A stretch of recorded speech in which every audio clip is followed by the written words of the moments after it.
Franck Ferrand raconte sur Radio Classique.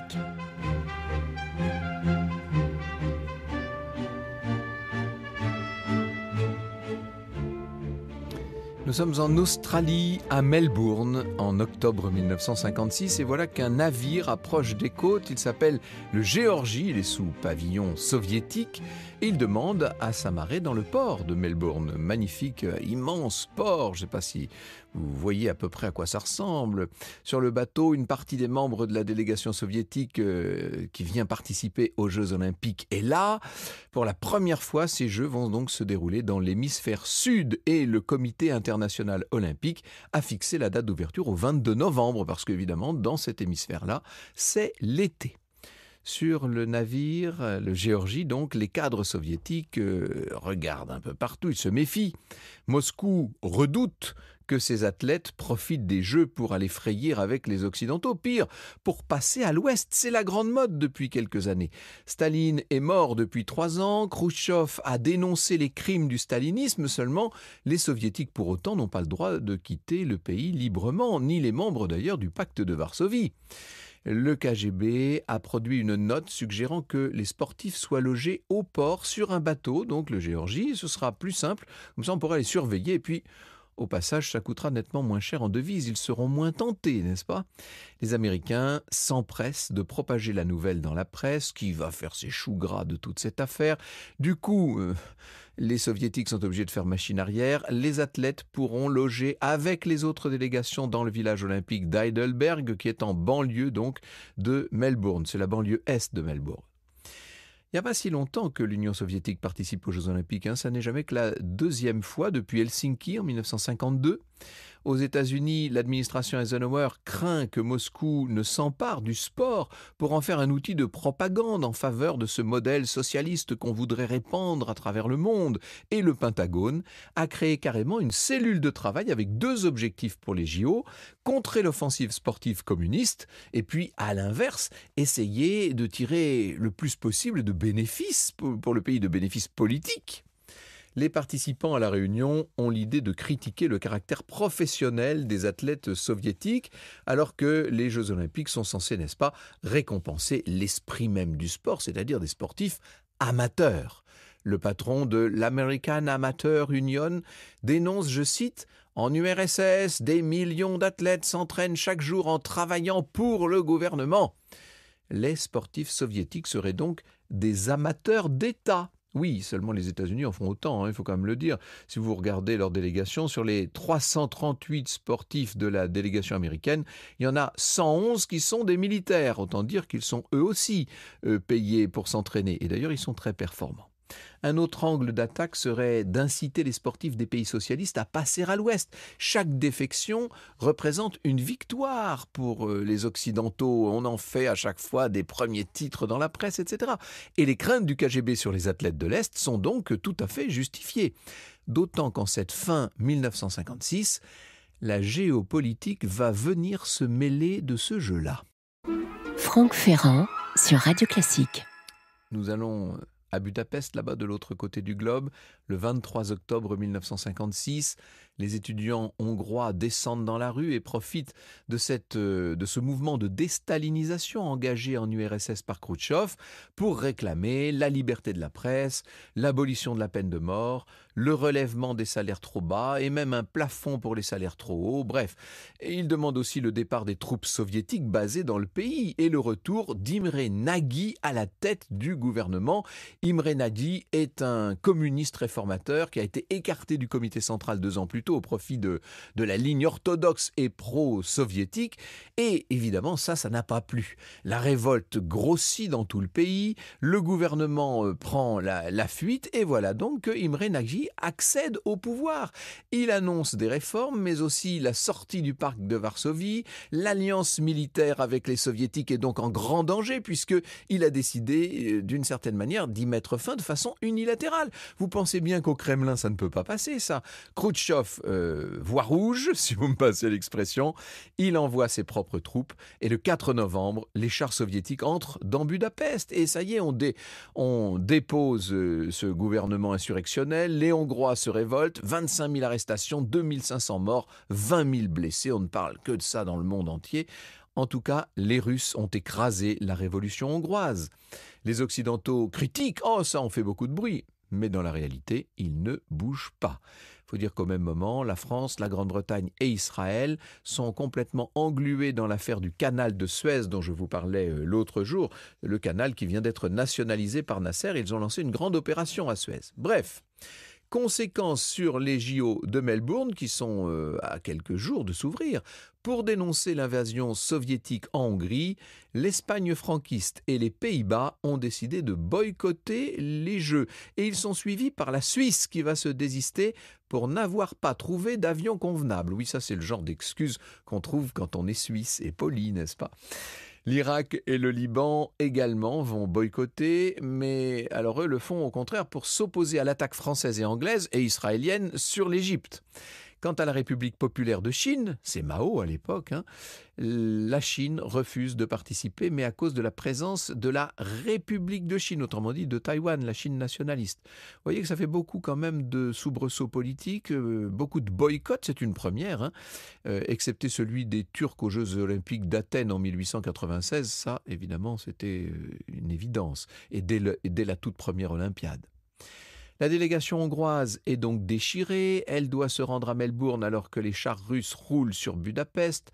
Le capitaine de l'équipe de water-polo, qui s'appelle Décho Diamarty, écrit dans le journal hongrois Népsport: les athlètes hongrois combattront au JO avec l'esprit sacré des martyrs de la Révolution pour la gloire de la nation hongroise. Voilà, ça, c'est ce qui s'appelle oser dire les choses. Pendant les 6 jours du trajet, les joueurs s'interrogent. Les uns considèrent les athlètes russes comme de véritables ennemis.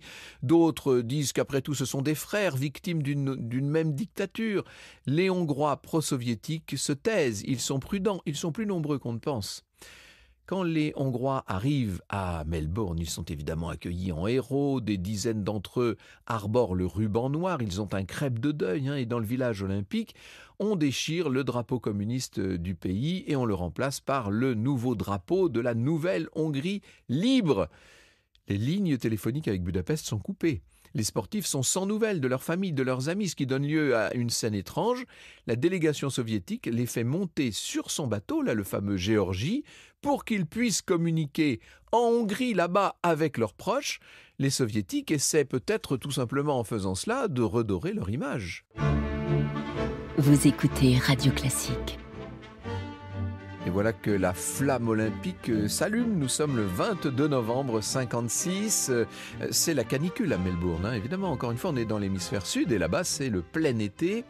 Sur le terrain sportif vont s'affronter donc soviétiques et hongrois. Là, il n'y a plus de chars ou de cocktails Molotov. Il y a plutôt la piscine olympique.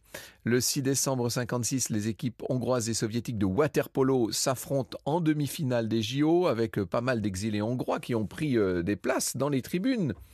Voici ce que nous dit Sylvain Dufraisse dans sa remarquable Histoire sportive de la guerre froide. Il raconte ce qui, en quelque sorte, est une véritable scène d'anthologie. Je le cite. L'ambiance est tendue. Les Hongrois dominent un match vigoureux et très physique. Les coups pleuvent envers les joueurs des deux équipes, mais ils en sont coutumiers. Les matchs qui opposent ces deux nations phares de la discipline sont toujours très intenses. À 1 minute de la fin, alors que la Hongrie mène de 4 buts, le soviétique Valentin Prokopov frappe le Hongrois Ervin Zador d'un coup de poing. La plaie de son visage saigne abondamment. Dans les travées, des spectateurs s'en prennent aux Russes. Un article du Sydney Morning Herald indique que seule l'intervention de la police a empêché que cela ne dégénère. Loin du bain de sang évoqué dans la presse, le match se termine par une victoire hongroise reconnue par les adversaires. Certains parmi eux seraient allés s'excuser auprès de l'entraîneur hongrois.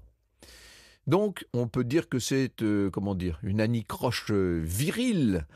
Seulement, il y a quand même des photos et qui sont dramatiques, de Zador qui sort de la piscine le visage en sang et qui font la une de tous les journaux. Cette piscine rouge de sang. Faites confiance aux journalistes, bien entendu, même sportifs.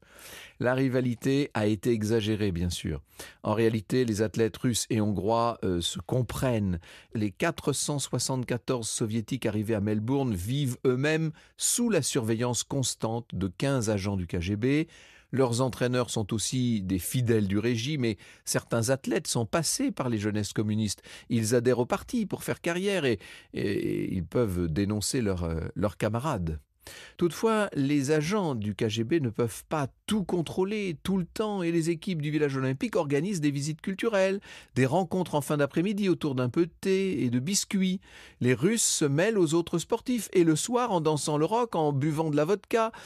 Il y a un joueur d'escrime soviétique qui parle yiddish avec ses adversaires américains et australiens. Il y a une lanceuse de disques russe qui vit une aventure torride avec un lanceur de marteau américain.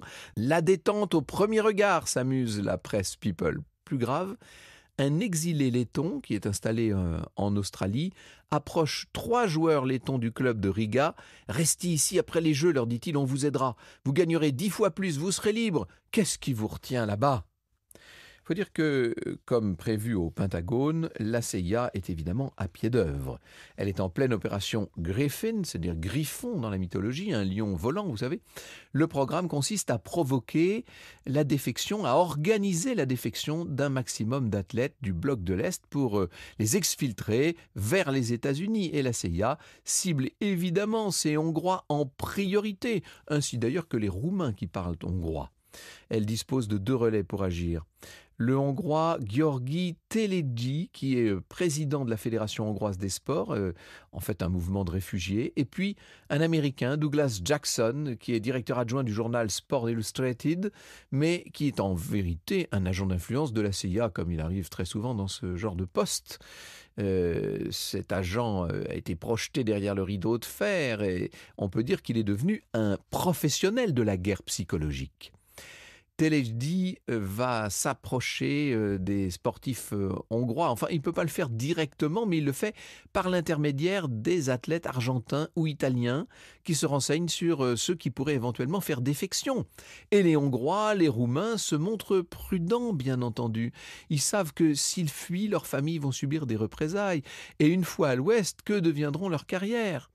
Seulement, Telegyi et Jackson ont réponse à tout. Ils négocient avec le département d'État américain un avion pour les États-Unis, ils négocient des papiers en bonne et due forme, une levée de fonds pour soutenir ceux qui pourraient accepter de passer à l'Ouest, avec toute une tournée des journaux pour transformer ces transfuges en véritables héros. Vous avez bien compris que c'est le but essentiel de cette opération. Le 8 décembre 1956, les Jeux Olympiques sont quasiment à leur terme. Ça y est, c'est déjà la cérémonie de clôture. Les organisateurs ont innové, les athlètes ne défilent pas séparés par délégation, mais tous ensemble, mélangés pour célébrer l'entente entre les peuples. C'est très beau à voir, seulement pour tous ceux qui ne veulent pas rentrer à l'Est, derrière le rideau de fer. Ah là, ça devient le moment où jamais l'heure du choix a sonné, disons. Après la cérémonie de clôture des JO de Melbourne, une partie des membres de la délégation hongroise va refuser de rentrer au village olympique. Elle se cache en ville. Une autre partie est bien rentrée, mais on n'arrive plus à la retrouver. Les athlètes se terrent dans des appartements des autres délégations et ils jouent au chat et à la souris avec les officiels pro-soviétiques ou avec carrément des agents du KGB. Et pendant ce temps, l'administration américaine accorde le droit d'asile à tous ces candidats à l'exil. On autorise, je vous l'ai dit, un vol spécial. Franck Ferrand sur Radio Classique. 24 décembre 1956, un avion de la Paname atterrit à San Francisco et à bord, il y a 38 Hongrois, 4 Roumains qui vont poser le pied sur le sol américain sous les crépitements des flashs. Vous imaginez beaucoup de ces joueurs de water-polo qui se sont tellement illustrés là dans le tournoi notamment. Le Sport Illustrated assure la couverture médiatique. Il faut révéler au monde entier ces défections présentées comme tellement spectaculaires et par d'autres réseaux. Une lanceuse de javelot polonaise va également réussir à s'enfuir. Sa sœur avait été violée par des soviétiques pendant la guerre. La guerre, c'est encore récent, on est en 56, vous voyez, c'était 11 ans plus tôt. Un journaliste, un pentathlète et un entraîneur roumain ont également réussi à s'échapper. Mais le cauchemar n'est pas terminé pour les Soviétiques. Ces premières défections organisées par les Américains vont donner des idées à d'autres athlètes. Et parmi les Hongrois, qui ont quand même pris l'avion pour l'Europe, un certain nombre vont réussir, alors qu'on est de passage à Milan, par s'évanouir dans la nature. Milan où la délégation a fait étape. Ensuite, on devait se poser également en Yougoslavie.